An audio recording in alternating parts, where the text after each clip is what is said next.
मित्रांनो, सर्वांचं स्वागत आहे YBD अकॅडमी या मराठी एज्युकेशनल यूट्यूब चॅनलवरती। मित्रांनो, एका नवीन जिल्ह्याची पोलीस भरतीसाठी ग्राउंडची या ठिकाणी तारीख आलेली आहे आणि या ठिकाणी ही तारीख प्रस्तावित आहे।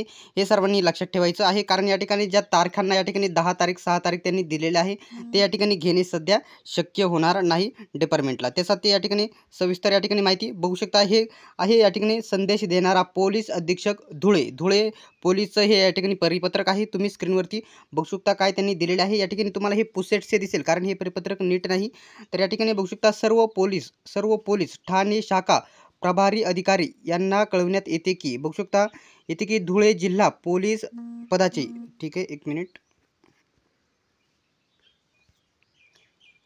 ठीक आहे।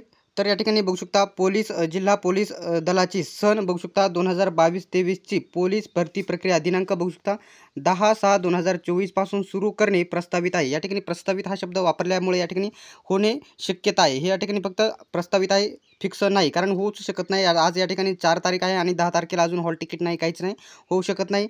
तरी आपला म्हणजे या ठिकाणी दररोज या ठिकाणी 15 ते 16 तारखेला सुरू होऊ शकते, हे तुम्हाला मी सांगत आहे। तरी आपला पोलीस ठाणे शाखेत नेमणुकीस असलेले सर्व पोलीस अधिकारी यांना पोलीस भरती प्रक्रियेसाठी आपले स्वतःचे नाव हुद्दा नमूद असलेला शिक्का बनविणे आवश्यक आहे। त्यानुसार सर्व पोलीस अधिकारी यांना त्यांचे नाव व हुद्दा असलेले शिक्का तातडीने बनवून घ्यावा। जागरूकतेने बघू शकता भरती प्रक्रियेदरम्यान अडचणी निर्माण होणार नाही याची सर्वांनी नोंद घ्यावी। अशा प्रकारे या ठिकाणी 10 तारखेला धुळे सुरू होणार आहे असे या ठिकाणी प्रस्तावित आहे, असे यांनी सांगितलेले आहे। हे या ठिकाणी 10 तारखेला आता शक्य नाही, 15 ते 16 तारखेदरम्यान सुरू होऊ शकते। तर मित्रांनो, अशाच प्रकारचे अपडेट्स सर्वात प्रथम बघत राहण्यासाठी चॅनलला सबस्क्राईब करा, सोबतच बेल आयकॉनलाही ऑन करा। सर्वांनी व्हिडिओ शेवटपर्यंत बघितल्याबद्दल धन्यवाद। चला तर भेटूया पुढच्या व्हिडिओमध्ये।